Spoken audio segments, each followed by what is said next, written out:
Jadi memang di revolusi industri itu kita istilahnya butuh teknologi baru dan mentor bisnis saya itu bilang kalau misalkan ingin jadi startup yang hebat itu kita harus mengikuti revolusi industri. Contoh, kita kembali lagi ke startupnya si Facebook.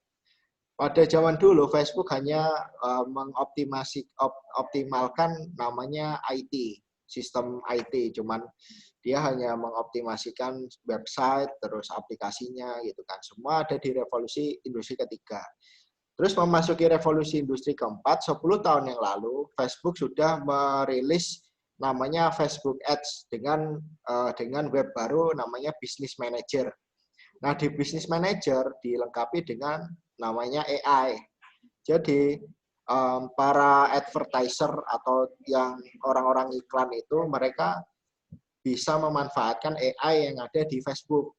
Dan si Facebook akan secara cerdas mencarikan audiens atau calon pelanggan yang sesuai dengan penargetan si yang diterapkan oleh advertisernya. Jadi memang sekarang ini Facebook saja mengikuti. Nah, ini adalah bukti kalau misalkan ingin jadi startup yang sukses atau teman-teman juga ingin skill-nya itu laku gitu kan. Skill-nya laku dan juga dapat menjadi penghasilan itu kita harus adaptasi dengan revolusi industri yang ada.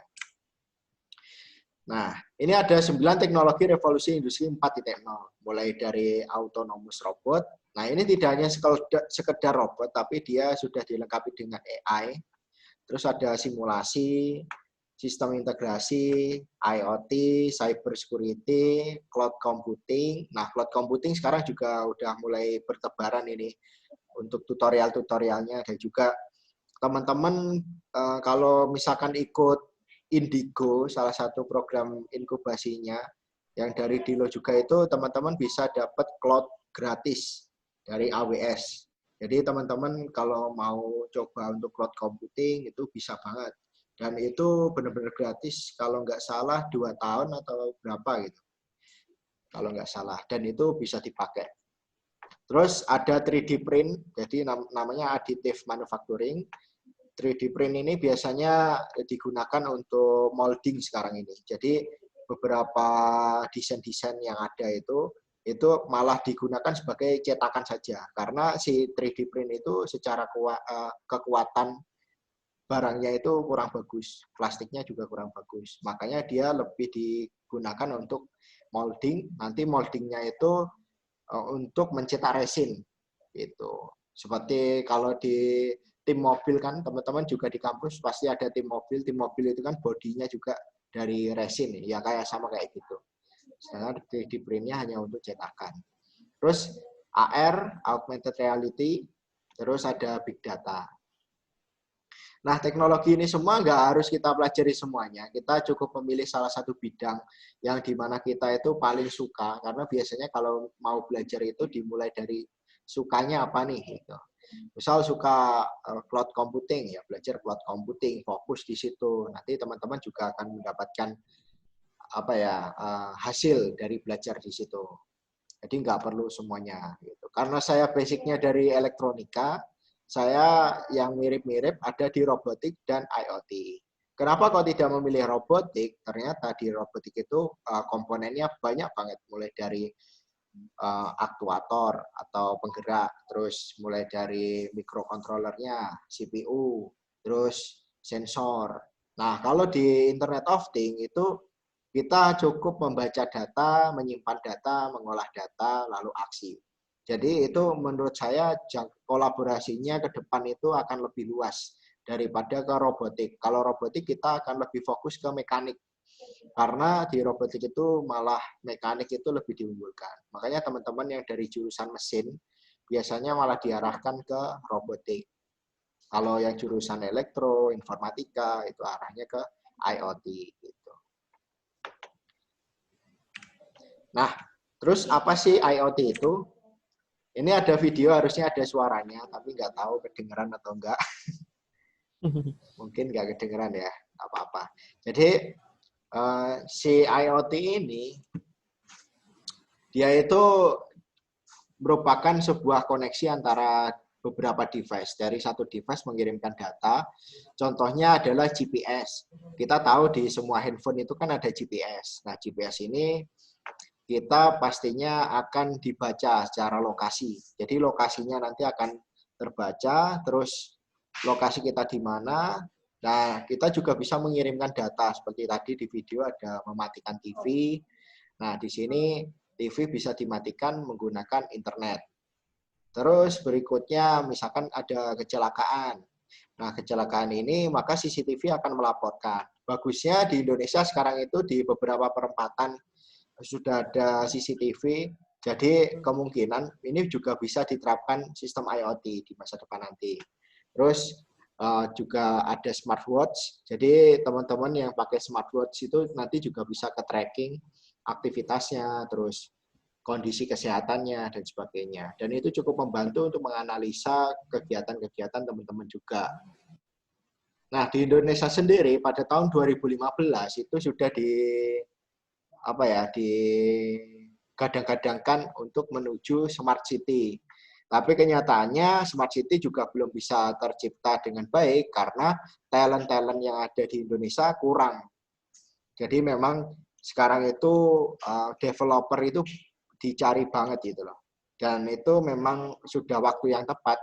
Sekarang ini trennya bukan belajar bukan belajar yang basic-basic lagi, tapi memang kita belajar aplikatif, di mana kita belajar teknologi yang untuk mendukung revolusi industri saat ini.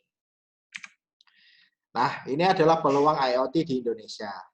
Ini saya ambil pada tahun lalu, bulan Juni, itu Dirjen Sumber Daya Perangkat Pos dan Informatika Kementerian Kominfo, Bapak Ismail, pada waktu itu, dalam Pers Conference IoT Makers Creation 2019 itu menyatakan kalau konektivitas tidak berperan begitu besar untuk industri teknologi IoT.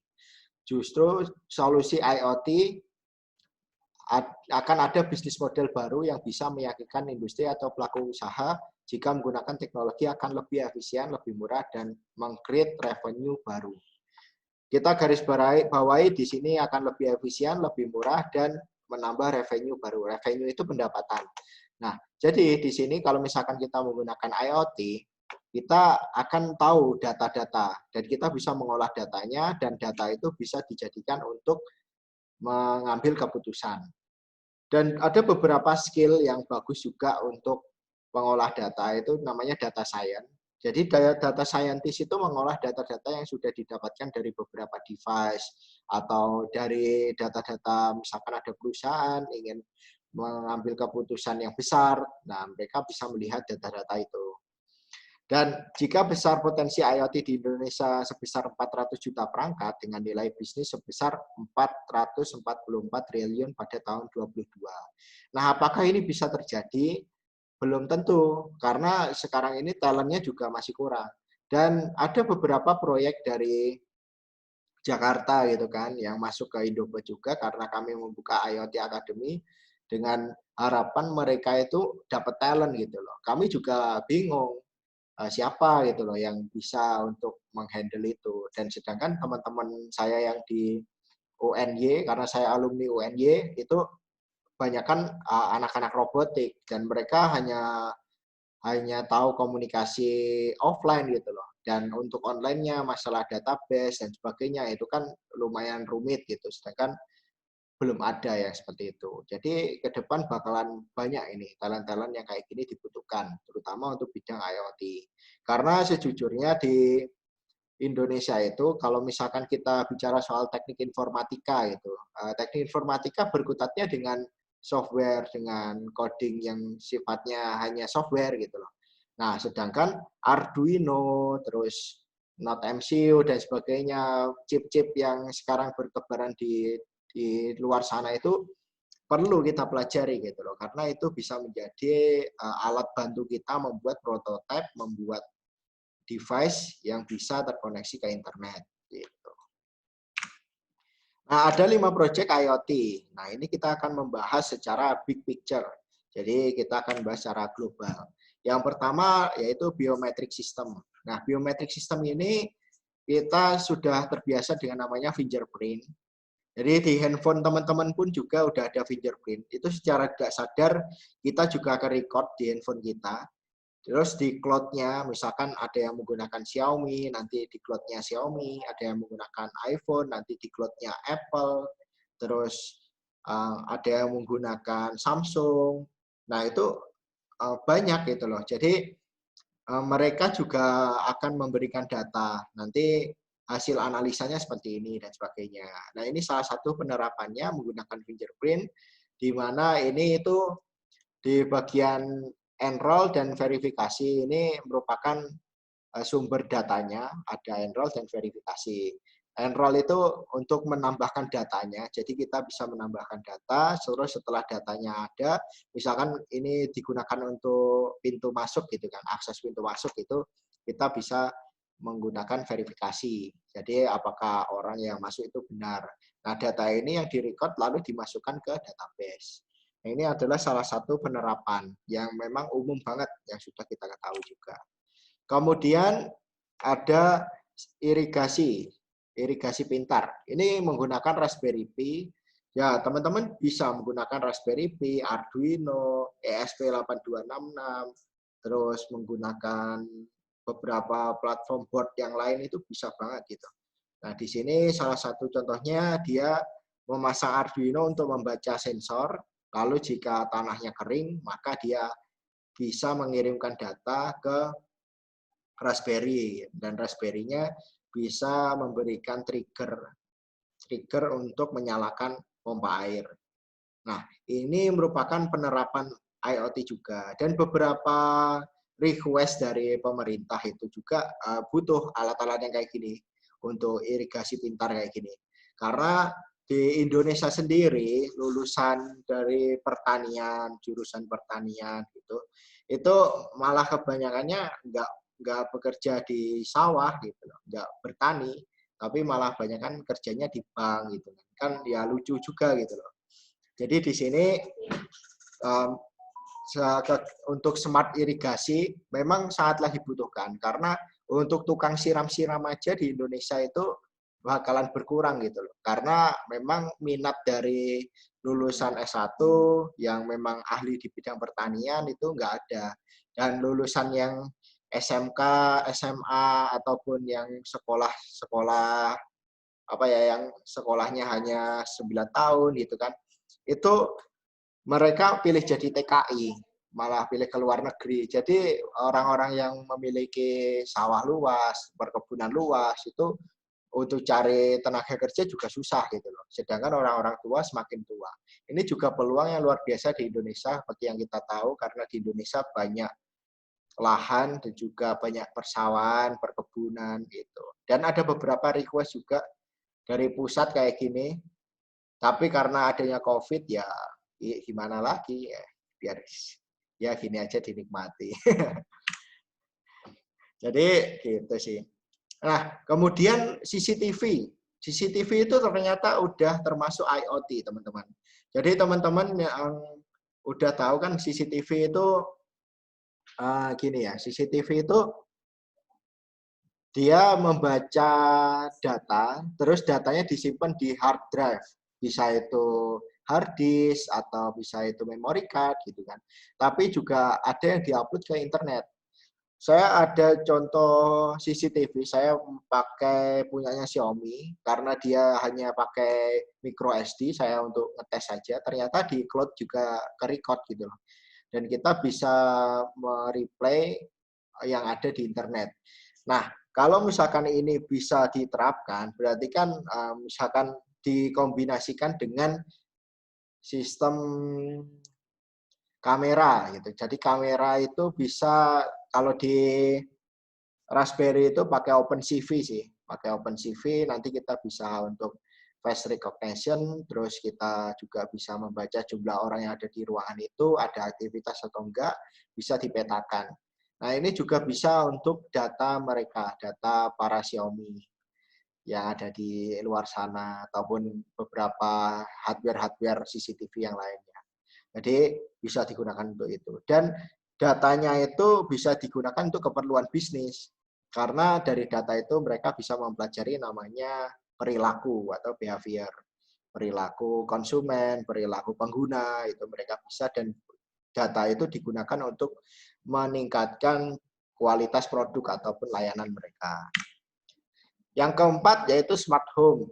Ya, ini kita udah tahu dari dulu ya. Jadi smart home itu memang waktu saya masuk kuliah aja, itu udah berapa tahun ya saya kuliah? Udah 7 tahun yang lalu saya kuliah.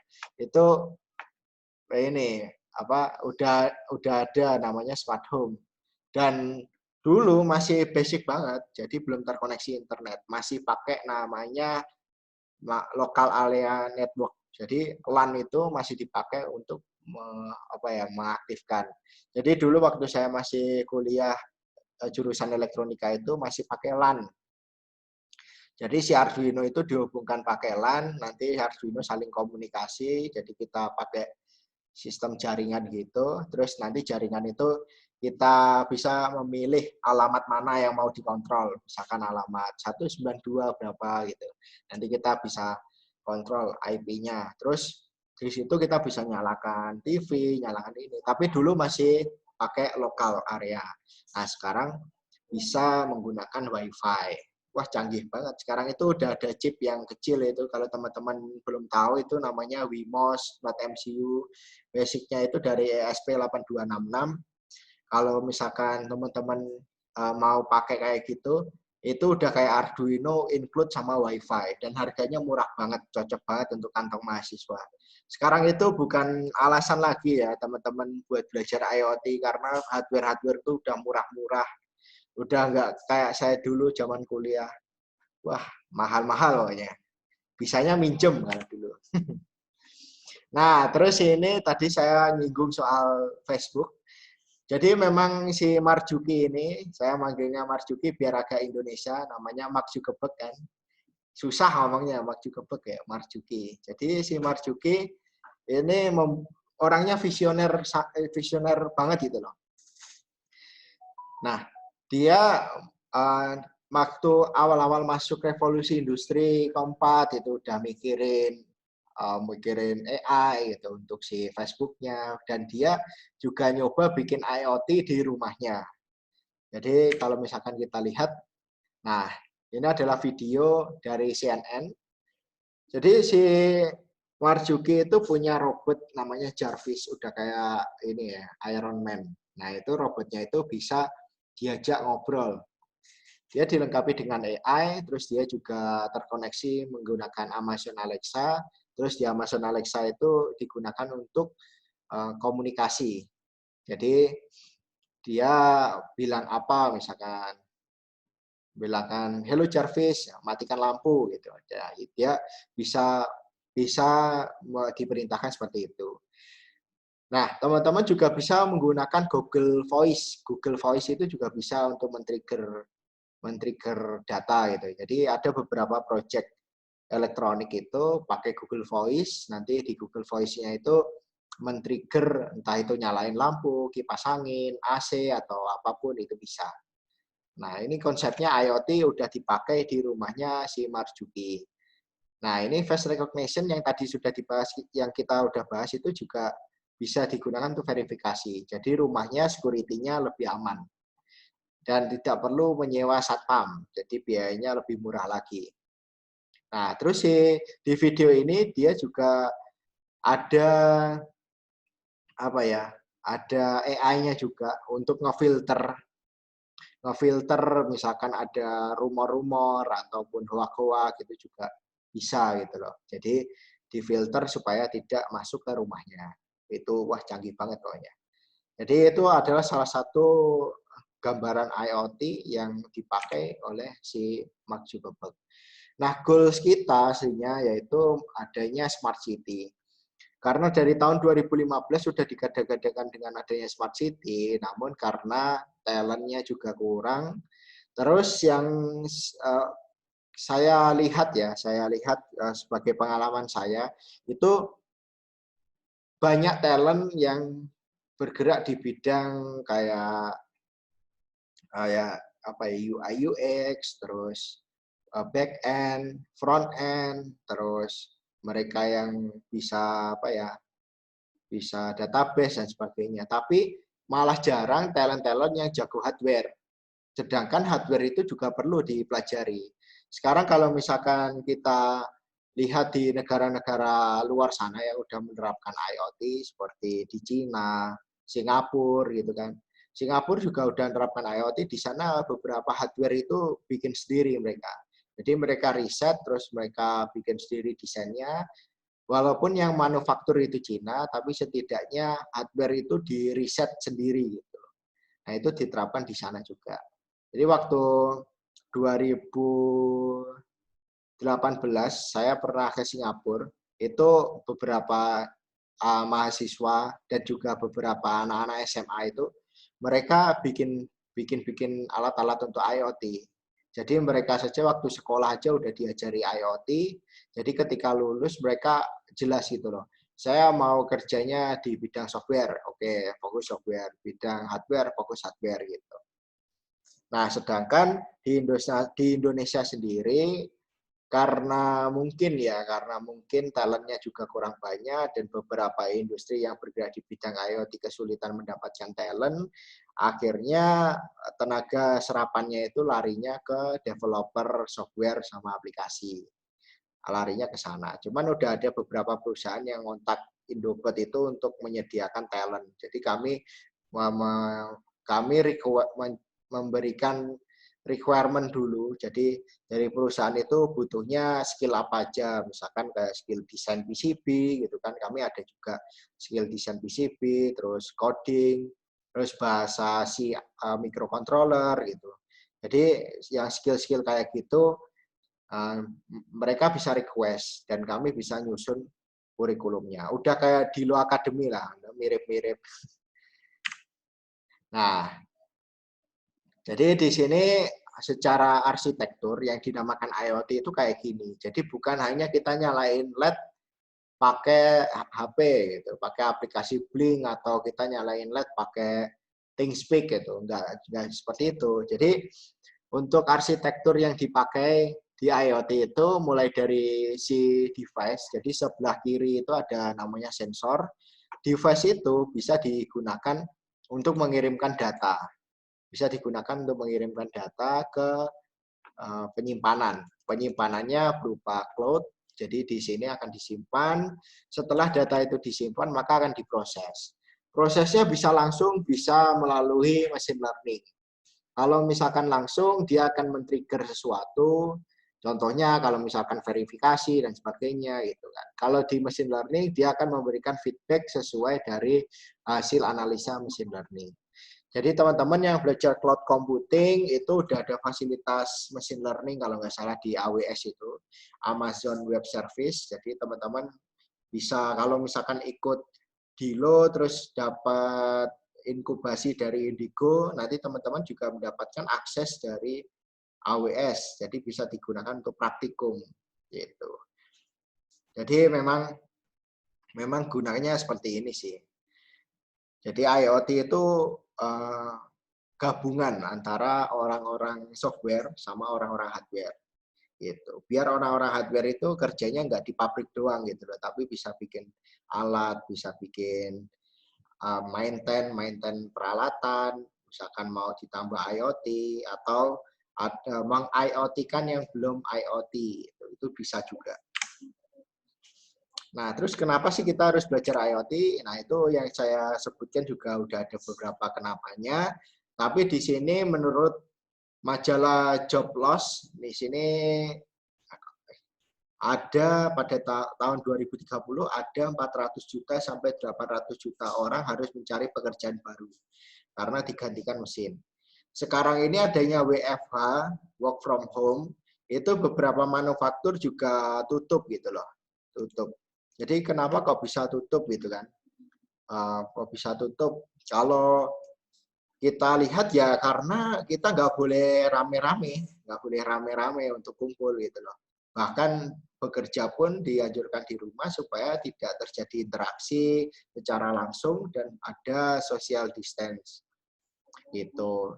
Terus Bapak Bambang Brojonegoro itu memiliki pendapat yang sama, yaitu memasuki revolusi industri 4, Indonesia akan kehilangan 50 juta peluang kerja. Saat corona aja, COVID ini aja udah jutaan yang hilang. Belum lagi nanti ketika teknologi asing masuk Indonesia. Jangan sampai teknologi asing masuk ke Indonesia, bikin startup di Indonesia, sedangkan kita hanya sebagai pengguna saja dan kena imbasnya untuk di PHK. Atau bahkan teman-teman yang paling pahitnya itu yang lulusan baru-baru juga bingung mau kerja apa gitu loh. Nanti malah jadi korban ini beberapa ada beberapa training yang dia hanya kayak dalam sehari dapat 10 juta gitu kan. Itu ada beberapa training yang karena memang sekarang kondisi PHK atau kondisi pekerjaan sangat sulit gitu loh. Nah, ini juga kenapa kita harus belajar IoT. Terus tidak ada salahnya jika kita belajarnya itu nyicil gitu loh. Nyicil maksudnya gini, kita belajar hardware dulu, kita belajar bahasa pemrograman dulu gitu. Jadi nggak langsung satu paket gitu. Itu nggak masalah kalau misalkan teman-teman nggak ada waktu. Kenapa? Karena untuk teknologi itu akan terus berkembang. Jadi dasar-dasar untuk belajar itu sangat dibutuhkan. Karena sekarang ini prediksi-prediksi kayak gini udah mulai banyak, ya bakalan terjadi gitu di masa depan. Kemudian dampak ekonomi dari revolusi industri 4.0 itu estimasinya Making Indonesia 4.0 GDP growth Indonesia akan bertambah 1% sampai 2% per tahun dibandingkan baseline dalam periode 2018 sampai 2030. Nah, kita menjalankan revolusi industri dengan benar. Nah, masalahnya gini, di Indonesia aja para talentnya kurang. Terus perusahaan-perusahaan yang bergerak di bidang IoT kurang dilirik juga. Katanya pasarnya kurang lah, ini kurang. Ya, kalau menurut saya yang kurang itu soal ini pendampingan. Jadi beberapa teman-teman itu memang punya ide bisnis bagus, bikin startup bagus, tapi ketika didampingi juga kadang ada yang males-malesan, nggak ikut gitu loh. Tapi kalau misalkan teman-teman serius itu juga ada gitu jalannya. Nah, faktanya Indonesia diserang oleh importir di marketplace, para startup hardware, embed system, kelimpungan dalam hal produksi. Ini para internet marketer juga harusnya mulailah sadar untuk membangun Indonesia gitu loh. Jadi nggak terus-terusan ikut-ikutan menjajah dengan ikutan importir gitulah. Jadi kalau importir, saya kurang setuju dengan importir karena kita secara tidak langsung membuat brand-brand lokal juga susah berkembang.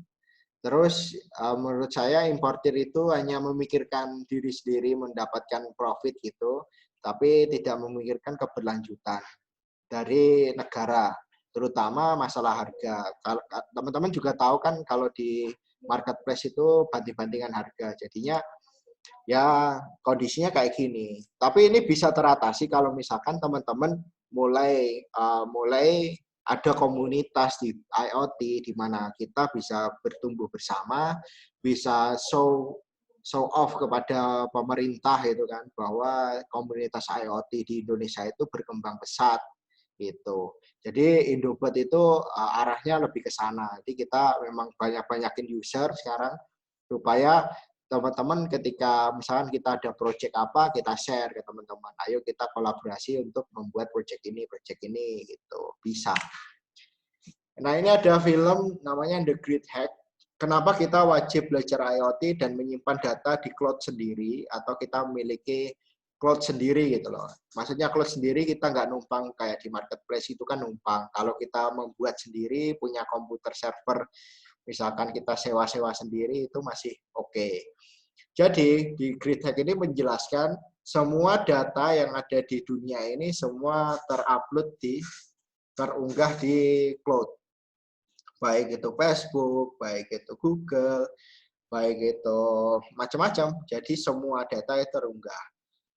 Nah, bahkan si Cambridge Academy, di film Great Hack ini menyatakan dia punya 5.000 titik poin data. Jadi teman-teman yang memang pengguna smartphone, pengguna device itu sudah bisa dianalisa menggunakan 5.000 titik data. Jadi udah benar-benar presisi banget. Oh ini nanti dia tipe orangnya seperti ini, kebiasaannya seperti ini dan sebagainya. Dari 5.000 data itu di Amerika ternyata data-data itu dipakai untuk membuat sebuah konspirasi gitu kan. Nah, konspirasi ini mulai dari ketika pemilihan presiden itu digantikan opininya dan sebagainya.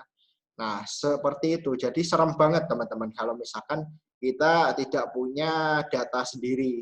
Maksudnya penyimpanan data sendiri. Bahkan Indobot itu sekarang memang masih ada beberapa produk yang dijual di marketplace, tapi sebisa mungkin kami semua closing atau pembayarannya kalau bisa langsung melalui website kami.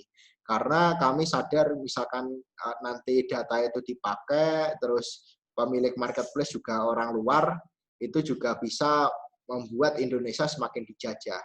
Karena secara tidak sadar kita sedang dijajah soal teknologi, dan dari film ini ada gambaran bahwa data itu bisa digunakan untuk mereprofiling seseorang, mereprofiling negara gitu kan. Di mana reprofiling ini digunakan untuk merubah opini pandangan kita. Wah, ngeri banget kalau udah seperti ini. Lanjut, ternyata IoT selama ini sudah ada di sekitar kita. Apakah kita hanya akan menjadi pengusaha saja? Pengusaha, salah baca. Pengguna saja, sedangkan peluang usaha IoT itu ada 444 triliun pada tahun 2022. Tapi ini kayaknya beda lagi karena lagi COVID ya. Beda lagi. Tapi nggak apa-apa sih. Jadi sebagai penyemangat aja bahwa peluang IoT itu gede banget. Bahkan di dunia pertanian, aduh kalau itu mau digarap itu udah ada beberapa vendor yang masuk ke Indobot. Kami kesulitan talent karena talent-talent yang ada itu kebanyakan ya mereka hanya selesai di microcontroller. Mereka nggak mau sedikit mikir gitu loh untuk masalah web dan sebagainya. Untuk koneksi ke sana lah minimal, walaupun webnya ada yang ngerjain, minimal bisa ngisi database, entah itu pakai SQL ataupun pakai platform yang lain, itu bisa gitu loh. Tapi kebanyakan seperti itu. Dan kebanyakan juga lulusan-lulusan jurusan elektronika, elektro, otomasi gitu kan. Itu memang lebih suka kerja di pabrik sih, karena lebih safe. Tapi kalau misalkan kita mau menginvestasikan waktu kita untuk belajar IoT, itu kemungkinan kita akan tetap bisa bersaing. Jadi kita nggak hanya sekedar operator mesin, tapi kita juga bisa menjadi developer kayak gitu. Nah, bagaimana cara memulai belajar IoT? Belajar otodidak itu bagus, tapi seperti yang teman-teman pernah rasain, kalau belajar otodidak itu pusingnya kan ini, di blok A ngomongin soal ini, di blok B soal ini, blok C soal ini, terus belajarnya mulainya dari mana gitu loh. Terus teman-teman juga belajarnya tematik, bukan secara kurikulum. Sedangkan kalau tematik itu, jeleknya kalau teman-teman membuat project terus tiba-tiba project itu ingin dikembangkan karena tematik ya kita hanya mengikuti tutorial yang ada, kita nggak tahu, kita nggak bisa membedah isi dari project itu seperti apa. Jadi kita harusnya itu bisa bisa tahu betul project yang kita buat itu bagaimana, terus kita bisa mengembangkannya seperti apa. Nah itu harusnya seperti itu. Jadi bukan tematik lagi. Nah, jadi di Indobot itu kita ada namanya Academy Programming for Electronic Device. Jadi Academy for Programming Electronic Device ini kami tidak hanya satu platform Arduino itu enggak. Sekarang udah masuk lagi MicroPython, Mini PC kami pakai Raspberry Pi, terus Node MCU itu pakai Lua. Jadi memang banyak sih. Cuman kayaknya ke depan bakalan MicroPython bakalan diminati karena cukup mudah dipakai untuk proyek-proyek IoT. Tapi kami juga kelasnya baru buka pre-register sedang masa produksi videonya, video online-nya. Nah, gitu. Nah, dulu namanya kami kasih nama IoT Academy, tapi semakin ke sini orang kenalnya Indobot, ya udah balik lagi ke Indobot gitu kan. Nah, di IoT Academy ini kita yang pertama di Indonesia bikin platform pembelajaran hardware ya, bukan software. Jadi kami pembelajaran hardware pertama di Indonesia secara online. Wah, banyak pro kontranya. Kontranya itu hardware kan harus belajar secara langsung, harus ini, harus ada fisiknya gitu. Kami coba aja bikin online. Nah, ternyata animo masyarakat luar biasa. Dan penggunanya di bulan pertama, enggak, di minggu pertama itu penggunanya langsung tembus 150 user. Dan di situ menjadi semangat kami untuk meneruskan platform ini. Oh, ternyata kalau misalkan belajarnya online pun bisa gitu loh. Dan ditambah lagi dengan work from home kayak gini, itu adalah waktu yang tepat untuk teman-teman belajar secara online. Jadi ada waktu lebih di rumah belajar secara online, udah nggak ada alasan lagi. Nanti kalau ditanyain emaknya di rumah atau bapaknya gitu kan, suruh bantu apa, ntar masih kuliah dulu gitu kan, masih bisa. Jadi itu bisa jadi alasan gitu loh. Kan biasanya kalau di rumah suruh-suruh apa gitu kan, gitu ngomong aja, wah ini masih kuliah ya, masih kuliah belajar IoT gitu, kayak gitu. Jadi untuk pertanyaan-pertanyaan saya jawab nanti ya, kita lanjut dulu. Nah ini yaitu teman-teman bisa cek di indobot.co.id, itu merupakan platform kami, juga developernya kemarin kami juga ada teman-teman dari Akakom, 2 orang itu kan, yang bantu untuk pengembangan web ini, dari jurusan teknik komputer. Itu mungkin teman-teman kenal namanya Mas Trian, sekarang lagi mudik kayaknya Mas Trian, jadi sekarang udah nggak ngerjain lagi. Nah, untuk usernya kami baru buka tahun lalu, 17 Juli 2019 sampai 15 April ini udah ada 7.000 lebih pengguna aktif. Dan kita bisa lihat juga diskusi di situ ramai juga, diskusi untuk beberapa project, terus ada grupnya juga. Dan saya sendiri juga live hampir setiap hari yang di platform Facebook. Tapi kayaknya mau pindah YouTube aja deh, soalnya biar jangkauannya lebih banyak. Jadi nanti akan ada live setiap hari, hampir setiap hari deh, enggak setiap hari banget. Hampir setiap hari nanti akan membahas tentang project-project, membahas tentang apa ya, platform baru, misalkan ada MicroPython, bedanya apa sih dengan Python gitu loh. Jadi Python 3 gitu kan. Kenapa kok ada MicroPython gitu loh. Itu semua akan dibahas di sana, di live itu. Jadi lumayan, sambil ngisi waktu luang, teman-teman bisa daftar di Indobot Academy, nanti dapat broadcastan kalau misalkan saya live, judulnya apa, itu tertarik, bikin aja apa jadwal untuk nonton gitu kan, untuk belajar di rumah. Terus penerapan teknologi yang sesuai dengan ekonomi Indonesia itu seperti apa? Kalau di ini adalah sudut pandang saya, jadi teman-teman bisa beda. Kalau saya IoT untuk analisa produksi UKM. UKM di Indonesia itu banyak banget dan ternyata di Indonesia itu penyerapan tenaga kerja lebih banyak di UKM. Bahkan di kampung halaman saya di Tulungagung, Jawa Timur sana, mungkin ada yang dari Tulungagung, nggak ada ya nggak apa-apa. Jadi dari di kampung halaman saya itu ada namanya satu desa itu untuk produksi. Ada yang produksi tas, ada yang desa lain itu produksi gamis, ada yang produksi macam-macam. Nah, itu mereka nggak tahu tentang hasil produksi dan sebagainya, atau waktu untuk produksinya seperti apa, lean prosesnya seperti apa, nggak ngerti. Jadi mereka tidak bisa mengambil keputusan untuk mengimprove bisnisnya. Jadi bisnisnya ya gitu-gitu doang, makanya UKM ya UKM gitu loh. Sedangkan kalau misalkan kita tambah IoT, wah ini bisa gede banget gitu loh, UKM-nya bisa keren gitu loh. Berikutnya pertanian. Pertanian jelas di Indonesia banyak sawah, banyak perkebunan gitu kan. Kemudian perikanan. Perikanan juga bagus.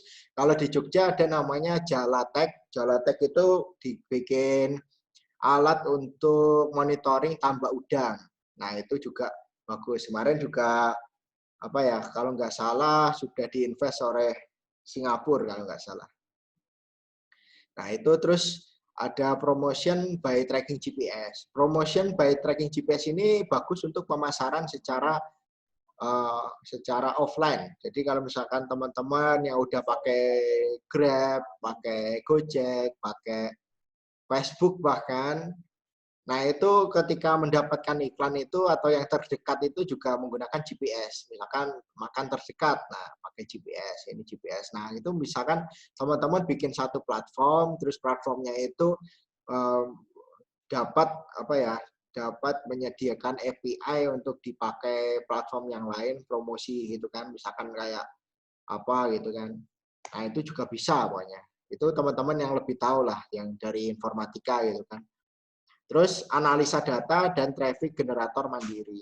Analisa data seperti yang saya bilang tadi, jadi kita butuh data-data ini untuk mengimprove bisnis kita, mengimprove performa dari usaha kita gitu loh, kayak gitu. Terus traffic generator mandiri maksudnya gini, jadi teman-teman tidak ketergantungan dengan traffic yang disediakan oleh platform lainnya, kayak ketergantungan Facebook Ads, ketergantungan YouTube Ads gitu. YouTube Ads ada nggak ya? Ada kayaknya. YouTube Ads atau Google Ads.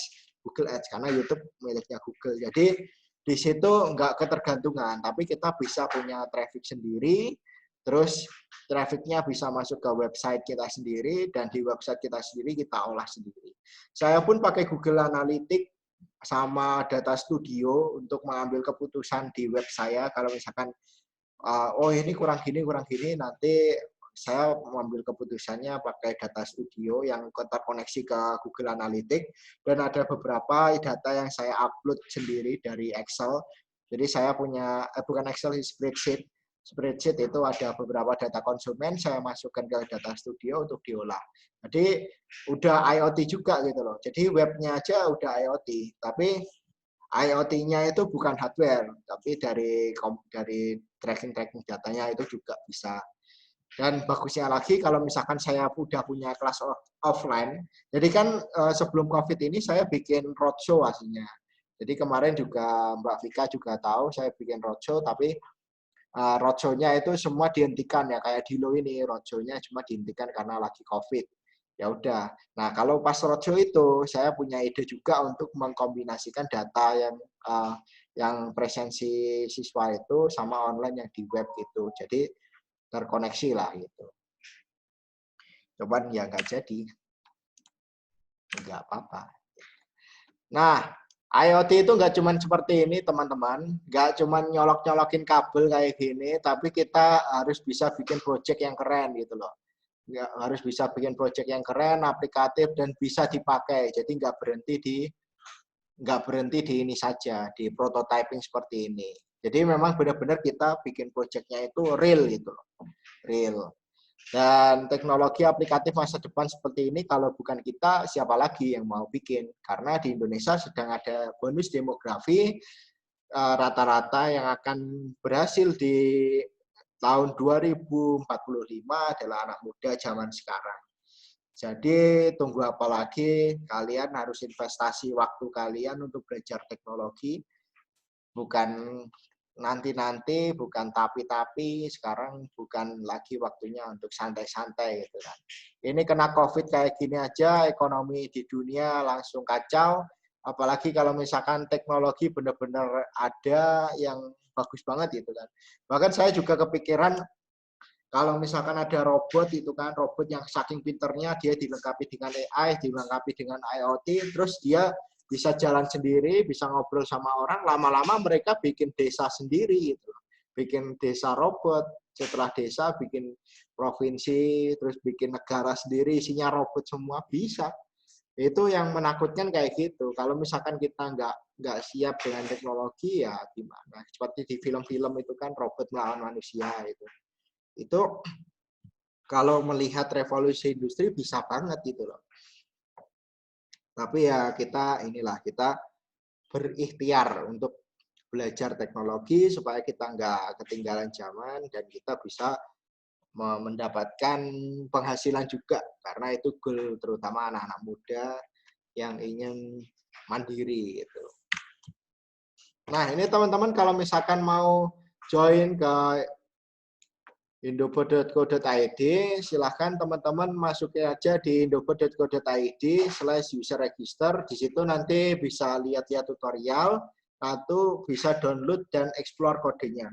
Kalau misalkan teman-teman nggak daftar, itu bisa lihat tutorial, tapi nggak bisa download kodenya. Jadi kodenya kami protect supaya teman-teman daftar dulu, supaya teman-teman bisa ikutan di Indofood Academy. Jadi kode-kodenya, skema dan sebagainya itu kami proteksi supaya teman-teman juga aktif lah, aktif untuk apa ya, aktif dan ikut andil di komunitas Indofood Academy. Karena seperti yang saya bilang tadi, kita butuh komunitas yang gede, yang benar-benar solid, yang bisa ngasih tahu ke Indonesia ini loh, kita ada komunitas IoT, kita bisa berkontribusi untuk smart city, kita bisa meningkatkan efisiensi, meningkatkan efektivitas, meningkatkan performa kerja dari suatu alat ataupun suatu industri, baik itu pertanian, manufaktur, ini kita bisa gitu loh. Dan permintaan dari pusat, dari Jakarta itu memang banyak hasilnya, cuman kami memang kekurangan talent. Jadi teman-teman yang memang minat banget di bidang IoT, ayo mulai investasi waktunya gitu. Oke, ini adalah yang terakhir. Terima kasih untuk yang mau email beberapa project misalkan atau apa itu ada pertanyaan yang lebih serius soal dunia IoT, itu bisa email ke saya ataupun kontak WhatsApp, dan jangan lupa buat follow Instagram saya karena saya bakalan kadang nge-share untuk beberapa project-project, terus juga waktu live itu juga saya sambil di Instagram itu live untuk project. Jadi kalau misalkan teman-teman takut ketinggalan live yang ada di YouTube, ya pantengin Instagram saya. Di Indofood juga ada, cuman kalau di Indofood itu kadang ada iklannya ya kan. Kalau saya emang murni sharing ya. Kalau di Indofood kadang ada iklannya. Jadi teman-teman yang orang-orang gratisan bisa follow IG saya. Nggak apa-apa. Oke, seperti itu untuk apa itu IoT dan bagaimana perkembangan di Indonesia, dan harapannya teman-teman yang join di kelas ini punya inilah semangat untuk belajar IoT. Gitu. Saya akhiri, saya kembalikan ke Mas Amir. Wassalamualaikum warahmatullahi wabarakatuh. Waalaikumsalam warahmatullahi wabarakatuh. Oke, udah banyak banget ya Mas dijelasin tentang IoT. Nah, ini Mas, kita langsung aja masuk ke pertanyaan. Ini ada yang mau tanya dari Mirali Setiawan. Mas mau tanya, misalnya kebutuhan terkait IoT sudah ada, cuma di bidang pendidikan belum sampai ke kurikulumnya ke sana. Plus expert mentor di bidang pendidikannya belum ada, sehingga pendidikan sekarang baru sampai ke ya 3.0. Bagaimana cara mengatasinya ya Mas? Sebenarnya sih ini jawabannya tinggal masuk aja Indofood ya Mas. Iya, iya. Jadi Ya bisa belajar di sana. jadi ini panggilannya siapa ya? Mireli. Mireli, Iya, Mireli. Mireli. Jadi Mas Mireli ya, Mas Mireli ini. Mireli cewek apa cowok ya? Iya ya. Bingung juga. Mireli. Nggak ada fotonya ya. Ya, pokoknya Mireli kalau misalkan sekarang kan saya di UNY juga diminta pertimbangan untuk kurikulum IoT juga. Jadi memang di kampus saya sendiri, karena saya sekarang pun kantornya juga masih di UNY. Karena saking betahnya di UNY, kantornya masih di UNY juga, dan karena di UNY kampus pendidikan, jadi matching lah. Kalau saya dapat info-info terbaru soal kurikulum itu cepat banget juga. Nah, di sini untuk sekarang itu memang kurikulum udah masuk ke kampus-kampus. Kalau mau cek itu hampir semua website yang ada jurusan elektronika, informatika, jurusan mekatronika, dan beberapa skill elektronik lainnya, ototronik, macam-macam itu memang udah ada IoT. Dan itu memang baru mulai sepertinya semester ini, angkatan yang baru ini. Jadi wajar saja kalau sekarang itu masih belum banyak ekspor. Tapi tidak menutup kemungkinan kalau misalkan sekarang itu banyak juga banyak juga yang berseliweran di luar sana itu para mastah-mastah gitu kan, yang memang udah pernah jadi maker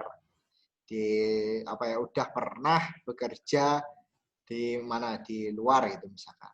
Dan di Jogja sendiri kalau tahu ada namanya, lupa saya itu. Dia pernah juara namanya AVR Hero. Mas Sumasta ya, ingat. Jadi Mas Sumasta itu dia menang AVR Hero, terus dia bekerja di perusahaan elektronik juga di luar. Nah, itu banyak juga tutorial yang di-share sama dia juga. Itu bisa jadikan referensi. Jadi mau gratisan banyak di internet, tapi ya itu kembali lagi ke kurikulumnya campur aduk. Nah, ada yang nge-share gini, yang share gini gitu. Kalau di Indobot itu kan udah kita susun, udah sesuai. Dan kalau misalkan dari kampus pengen ada matching materi ya, materinya mau di-matchkan dengan kebutuhan industri, itu kami bisa memberikan masukan sesuai dengan kami sudah bekerja sama dengan beberapa industri yang meminta teknisi. Gitu. Baru tadi siang itu ada dari Arsa Tech, itu dari Surabaya. Arsa itu mau minta talent untuk bidang elektronik sama microcontroller. Nah, itu juga kan dibutuhkan. Jadi, mereka requirement-nya seperti apa, kami bisa membuatkan kurikulum dan bisa mendatangkan mentor atau gurunya. Dan sekarang ini di Kartu Prakerja ini kami mengajukan ke pemerintah itu bentuknya bootcamp. Jadi bootcampnya online kayak gini selama 2 bulan, terus nanti kita ada tugas, ada materi live seperti ini, terus ada penugasan juga, ada pengumpulan tugas gitu. Jadi udah kayak kuliah beneran. Itu. Siap-siap. Itu ya mungkin jelas ya. Ya. Terus ada dari Melisa Krisnawati, ini Mbak Melisa, tentang kalau VPN itu termasuk IoT itu bukan ya Mas gitu kan? Dari yang jelasan tadi yang tentang data gitu-gitu. Apa ya? VPN itu Virtual Virtual. Private Network ya kayaknya. Virtual Ya. Private Network kan. Itu lebih ke ini sih, lebih ke tidak Jaringan. men-share, tidak nge-share aktivitas kita gitu loh. Tidak nge-share aktivitas kita ke jaringan lain itu sih menurut saya. Kalau ini menurut saya bukan IoT karena IoT itu ada feedback yang saya jelaskan tadi. Kalau ini kan dia hanya ada arahnya ke memberikan data, tapi private gitu. Tapi kalau misalkan ada feedback, misalkan ada kita mengirim data suhu udara di ruangan kita 20 derajat, nanti feedbacknya apa? Matiin AC misalkan, kayak gitu bisa. Itu sih, itu baru IoT. Pokoknya IoT itu harus ada feedbacknya itu seperti apa. Mungkin kalau di produk yang kenal kayak misal ini ya Philips Hue itu kan kayak ngontrol lampu buat environment teman-teman ketika misal nonton film, ngegame gitu-gitu. Juga Iya, bisa ya betul. kayak gitu-gitu. Terus ini dari Mbak Mireli, Mbak atau Mas atau Mireli. Mireli itu dia kan dari teknik industri Mas. Belum ada Mas, padahal harusnya dibutuhkan juga tentang IoT di dunia teknik industri. Ya, ini feedback aja tadi dari jawabannya Mas Obi. Iya, kalau Mungkin di teknik industri itu kan lebih ke analisa ya. Saya dulu ada mata kuliah teknik industri itu lebih ke analisa manufaktur.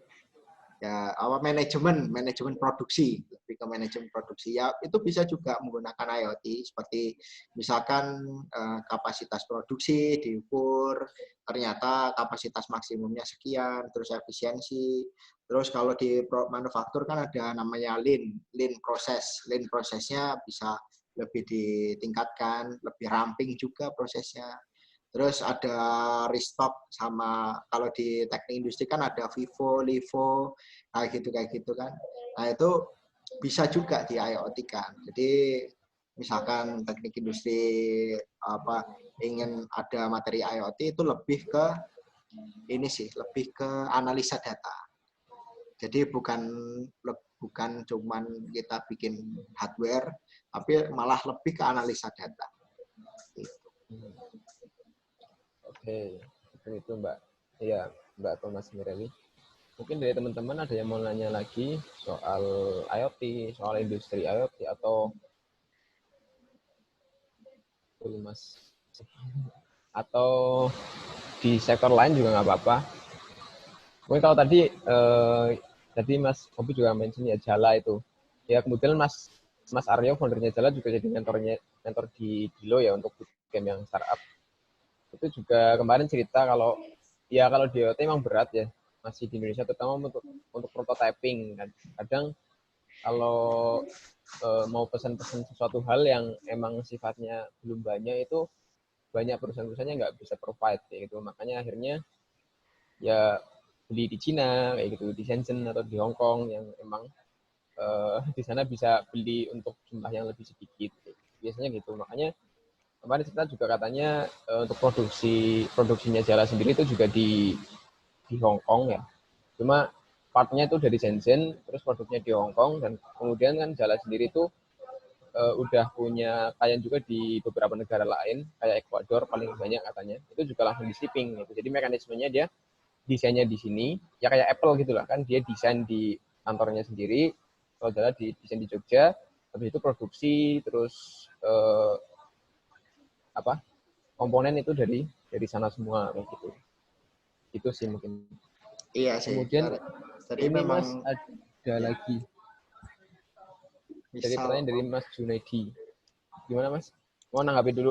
ya, jadi kalau yang apa produk-produknya dari Cina itu saya udah pernah nyampaikan yang waktu di kelas UMY itu kan. Itu Oh iya. produk dari Cina itu tinggal kita oprek aja bisa. Tapi kan basicnya harus tahu dulu. Itu sih. Ya, Yep. itu solusi terbaik pokoknya. Ngoprek produk Cina paling murah. Yang paling murah ya. Hemat kantong. Iya, Bisa satuan juga biasanya belinya. bisa. Monggo-monggo dilanjut.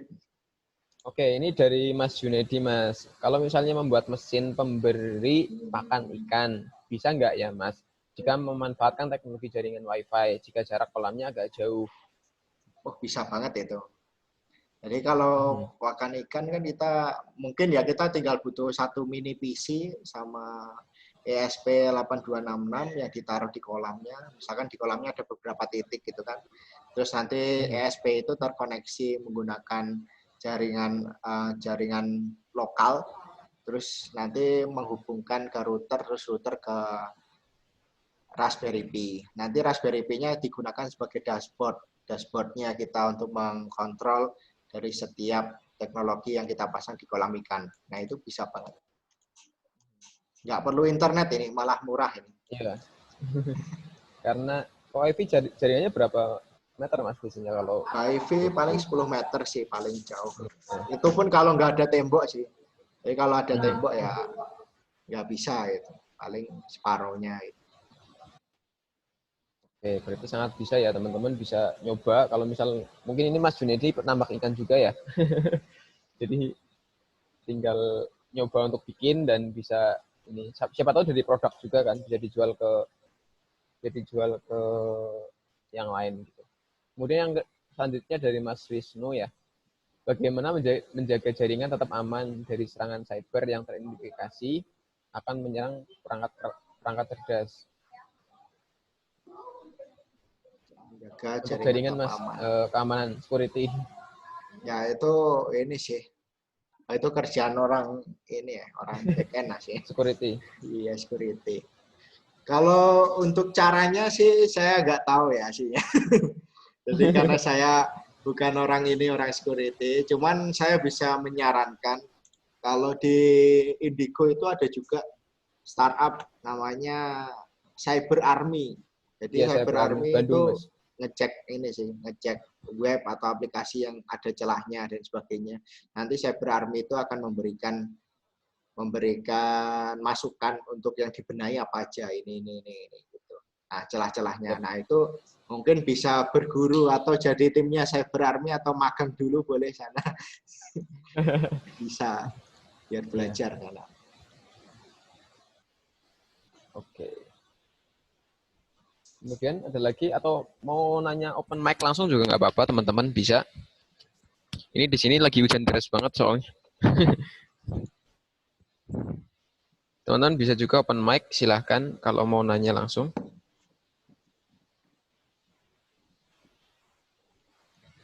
Biasanya bingung mau tanya apa. Iya. Atau mau sharing juga nggak apa-apa. Teman-teman yang kalau misal kayak sharing di luar topik ini juga nggak apa-apa, tapi yang jangan pribadi banget ya. Ya mau sharing soal tugas akhir, monggo. Ya. kekurangan atau kelebihan teknologi ini. Kalau Kalau untuk IoT. kalau untuk ikan yang jaringannya hanya lokal ya kita nggak bisa memantau dari jauh. Kalau misalkan kita berada di luar ruangan atau kita berada di mana itu kan alatnya ada di Sleman terus kita ada di Jogja itu juga nggak bisa, makanya ya kita harus pakai internet atau kita Ya, mau ngecek di luar kota itu harus pakai internet. mungkin Kalau gini Mas, kelebihannya ada murah tambahan. gitu. Ya. Kalau Ya kelebihannya murah. murah, nggak perlu bayar kuota, nggak perlu bayar internet. Mungkin cerita dikit, ya dari Jala juga kemarin cerita juga sempat ngobrol banyak. Itu mereka itu pakai GSM kalau nggak salah. Jadi karena di provide sama Telkom juga, pakai Telkomsel jaringannya. Jadi itu alatnya itu kan di kolam tambak udang. Kalau mereka kan tambak udang itu nanti datanya dikirim ke dashboard dan dari dashboard itu bisa dibaca juga pakai aplikasi mobile gitu. Jadi sebenarnya bisa juga kalau ketika teman-teman mau nggak make wifi. Mungkin kalau jaringan antar kolam itu bisa pakai wifi, tapi kalau dari mini PC ke data server harus pakai yaitu jaringan internet atau jaringan yang lain itu yang bisa mengirim data. Karena kan data IoT juga kecil ya Mas, ukurannya sangat Iya kecil ya kecil. biasanya. Kalau yang Jadi Telkom itu namanya NB-IoT Mas. oh iya itu, NB-IoT. saya nggak tahu Ya, detailnya apa. kemarin saya dapat device-nya itu dikasih juga buat nyoba-nyoba sama bikin tutorialnya, tapi belum saya kerjain. Oke, ya itu jadi teman-teman bisa menggunakan itu ketika untuk jarak jauh atau mungkin teman-teman misal bikin bikin app untuk pemantauan juga kayak gitu. Mas, beberapa penting API yang sesuai pada IoT itu Mas. API yang sesuai. API sesuai itu tergantung kebutuhan sih. Jadi kalau penyedia API kan macam-macam platformnya, ada ThingSpeak, terus UbiDots, terus Blink, macam-macam ya tinggal disesuaikan fiturnya aja. Kalau Telkom itu punya Antares namanya. Iya, yang Nah, Antares. Antares itu juga tinggal dicek aja fitur-fiturnya. Kan bisa diperbandingkan, misalkan dari ThingSpeak itu maksimum berapa MB gitu misalkan datanya atau berapa channel gitu. Nanti Antares bisa berapa channel gitu. Tinggal disesuaikan aja. Itu udah kayak kuota internet itu. Udah tinggal kita milih paket-paketnya mau apa, providernya siapa. Yep. SMS gateway ya Mas, jika jaraknya agak jauh atau ketika kita berada di luar. Bisa nggak Mas pakai SMS gateway? Atau Bisa, better tapi ya pakai malah MDM? lebih mahal menurutku. Iya. SMS gateway agak lumayan mahal ya. Iya. Bisa sih ya, bisa bener. Cuma mahalnya. Jadi mungkin ya bisa dipilih aja sih paling murah apa gitu kan. Iya. Ya, sama-sama Mas Sama-sama. Junedi. Ternyata seru Mungkin juga ya bikin kelas gini. Baru pertama ya. ya karena pertanyaannya bisa kalau kadang kan ada orang yang malu-malu itu sukanya ngechat gitu pakai Iya. kata-kata. Dia malu untuk ngobrol gitu pakai suara nggak apa-apa. Biasanya Kemarin lebih juga buka. yang bootcamp yang diminta sama Pintaria. Jadi kan nanti bisa melakukan pembeliannya di Pintaria sama Bukalapak. Itu dari dua platform itu ini harus ada yang kelas interaktif kayak gini. Jadi itu salah satu bootcamp ya cocok banget kalau misalkan dipakai online kayak gini. Gitu. Anti corona pokoknya, anti covid. Kalau online. Bisa dari rumah. Iya. Yep. Ada lagi mungkin teman-teman? API untuk IoT sama nggak dengan API web service pada umumnya. Beda sih Mas.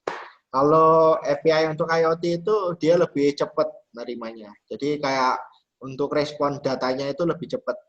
Kalau yang web kan biasanya kalau misalkan kita pakai hosting itu kan juga nggak bisa secepat dengan API yang ada yang biasa dipakai untuk platform IoT. Kalau kita pakai virtual private server kayak VPS itu kan, iya virtual private server ya, VPS. Pokoknya VPS itu yang paket-paket VPS itu kan, itu juga mungkin bisa disetting seperti itu. Tapi kan juga tergantung seperti RAM-nya berapa, terus clock-nya komputer berapa gitu. Paling aman sih kalau mau belajar bikin API sendiri pakai AWS itu paling aman. nyoba bikin sendiri bisa, atau pakai API untuk yang udah ada itu tinggal disesuaikan. Itu aja sih, lebih ke respon time-nya kalau dari saya. Oke. Pembelian hardware untuk praktikum atau coba-coba membuat proses sebenarnya gimana ya Mas? Ini Mas, Ya, kalau di mau Indomaret beli-beli ada. tuh Indomaret udah Iya. Kemarin itu kami ini ya, kami kan awalnya cuman jualannya di online aja, di web aja. Terus ada mahasiswa-mahasiswa itu pada minta, Mas bikin di Shopee dong gitu. Di Shopee kan gratis ongkir gitu. Bikin iya. di Shopee. Nah, ini hari ini teman-teman di Indomaret pada upload barang di Shopee. Jadi ya udah ngikutin apa kata mahasiswa lah. Dapat Customer gratis Mas. ongkir. Ya itu teman-teman bisa beli juga di Indomaret atau sebenarnya kalau luar sih kayak lewat AliExpress itu juga ada ya Mas. Bisa. Kalau Bisa luar juga. saya sarankan memang AliExpress sih, karena di sana pembayarannya bisa pakai Alfamaret, pakai Doku, Ya, pakai bisa. Doku. Atau kalau yang punya kartu kredit juga bisa. Iya, tapi kayaknya nggak banyak yang punya, Mas. Iya. Jadi paling aman Hmm, sih pakai Alfamaret sih. iya. Atau PayPal juga bisa kalau nggak salah. Tapi lama biasanya, kalau di luar negeri itu lama. Iya. Penjualan di Indomaret itu sudah satu paket project atau penjualan hardware yang terpisah, Mas? Itu. Wow, udah ada yang satu paket project, ada yang terpisah juga. Cuman satu paket project itu maksudnya kalau misalkan beli satu kit itu bisa dipakai untuk beberapa project. Jadi nggak hanya satu project aja, satu kit itu. Itu tinggal cek di indomaret.co.id wis komplit pokoknya. Ya itu atau nanti WhatsApp si Mas Odi Boleh. juga bisa. WhatsApp-nya udah Saya ada tanya. di ini Eh, screen, silahkan dicatat oleh ini Mas Junaidi. Nanti langsung chat saya boleh. kebutuhannya di apa gitu kan. Bisa banget. Malah. Oke, ada lagi mungkin yang mau tanya?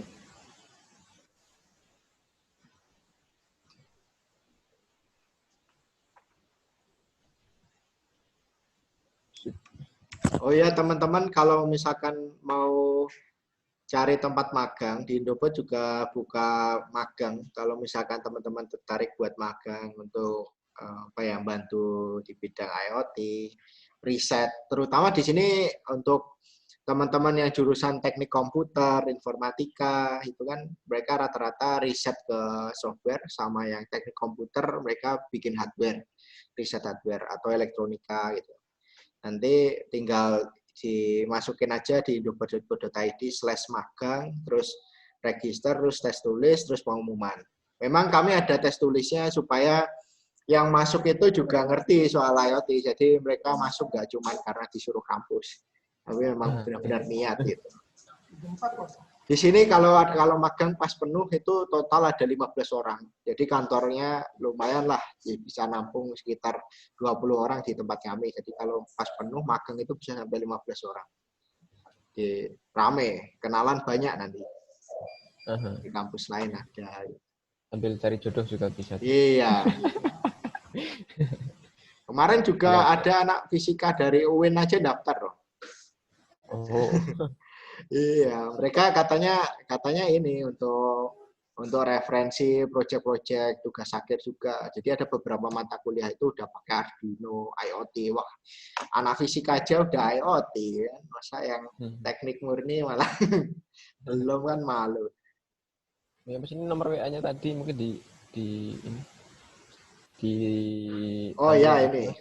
Nah ini silakan Mas Junedi bisa catat nomor WA atau email atau DM Instagram juga bisa tuh ke Mas Odi.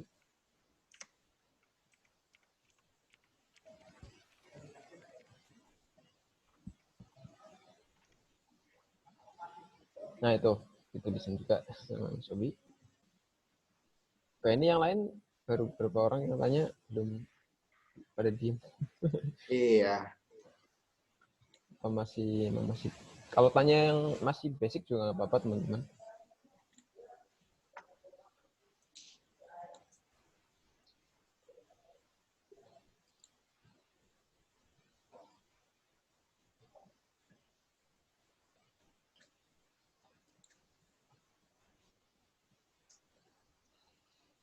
Eh,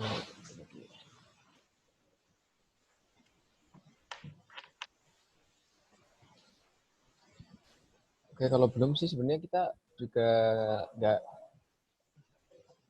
agak terbatas waktu ya Mas untuk acara ini ya, kita nggak bisa sampai sore banget atau mungkin sampai malam. Tadi udah dijelaskan tentang apa ya istilahnya perkembangan IoT di Indonesia, terus challenge-nya juga buat teman-teman yang mau belajar ataupun industri IoT seperti apa. Karena di Indonesia tadi bilang pertama sisi apa challenge-nya juga masih berat, kemudian sisi produksi untuk prototyping juga ya lumayan challenging karena ya walaupun sekarang udah murah ya, udah murah untuk apa namanya komponen-komponen untuk support di IoT gitu, jadi teman-teman bisa bisa belajar lebih kalau untuk belajar, tapi mungkin untuk prototyping untuk sampai ke level lebih besar untuk apa misal bikin produk kayak gitu itu lumayan challenging ya, karena kalau misal kayak pesan PCB di Indonesia itu nggak bisa misal cuma 500 gitu, tapi harus berapa ribu biasanya kayak gitu. Kalau di Indonesia beda sama kalau di Cina emang, makanya banyak juga teman-teman startup di IoT itu larinya ke sana kayak gitu untuk belanja barang-barang komponen. Kalau nggak ada yang tanya lagi, mungkin ini Mas closing statement dari Mas Obi atau saran atau gimana gitu. Silakan Mas. Ya, kalau lebih ke saran sih, jadi mumpung audiensnya mahasiswa, jadi kita di sini mau menekankan soal kerja sih. Jadi kenapa kok adanya magang itu memang penting, karena di mana kita itu ketika fresh graduate itu mau daftar kerja, requirement dari perusahaan itu juga harus magang gitu loh. Harus pernah bekerja selama setahun. Nah, itu bisa diakali juga menggunakan magang. Jadi teman-teman yang memang sekarang ini masih ada waktu free, itu coba deh jadi freelancer dan sebagainya. Jadi ketika COVID kayak gini nggak hanya di rumah saja, terus habisin kuota, nggak hanya seperti itu, tapi memang lebih ke pengembangan diri. Jadi coba untuk lebih mengembangkan skill-skill, terus teman-teman juga nggak boleh ikut-ikutan nge-share yang hoak-hoak gitu loh, biar nggak semakin panik gitu loh. Sekarang juga udah mulai mereda sih sepertinya di sosmed juga soal kepanikan COVID. Cuman alangkah baiknya mumpung kita di rumah aja, benar-benar kita menambah skill supaya kita lulus kuliah nanti bisa langsung bekerja. Ya, Gitu. ya Mas, Oh ya, ini mungkin ada pertanyaan ada dulu. pertanyaan lagi. Belum ini. Penguatan Aplikasi lingkungan dari IoT biasanya pakai sensor dalam membantu terwujudnya perlindungan lingkungan. Kira-kira pakai sensor apa Mas? Atau seperti apa contohnya? lingkungan. Ya, lingkungan banyak sih, mulai dari suhu, kelembapan, terus misalkan apa intensitas cahaya gitu bisa. Nah, pakai sensornya ya Oksigen juga macam-macam. bisa.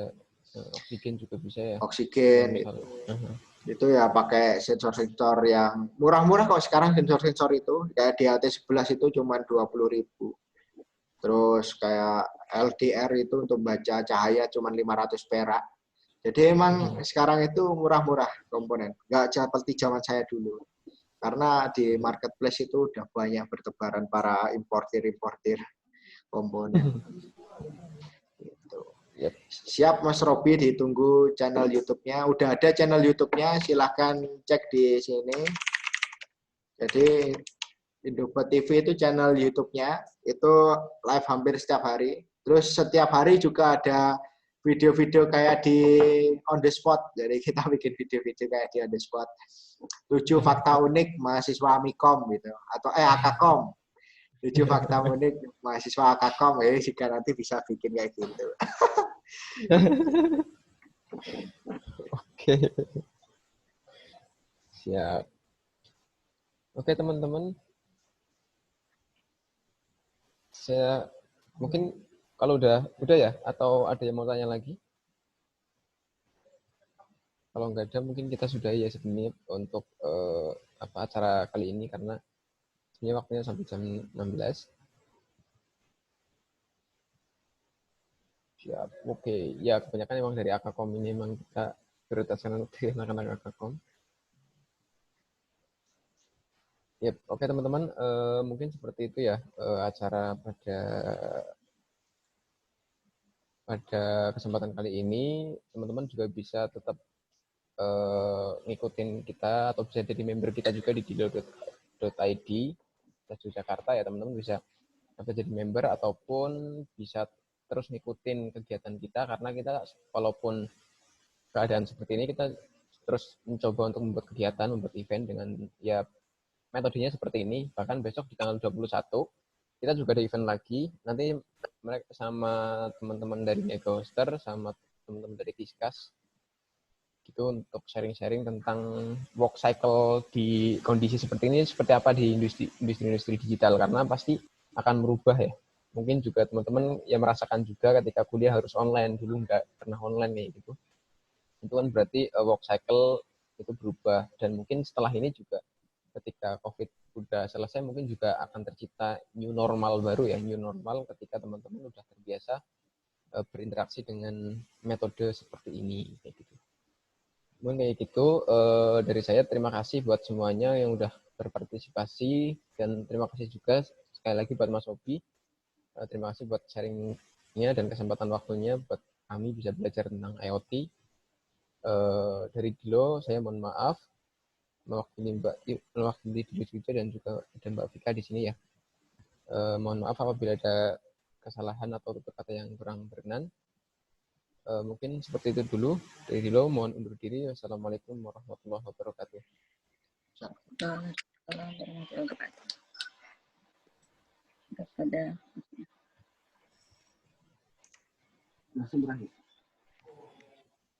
Oh iya, Mas, mau kasih info nih buat teman-teman nanti untuk apa sertifikatnya dikirim ke email 2 hari dari hari ini ya. Jadi tunggu aja, ditunggu. Oh aja. iya, oke. Sertifikatnya. Udah, terima kasih. Terima kasih semuanya. Bye-bye, sampai ketemu event selanjutnya.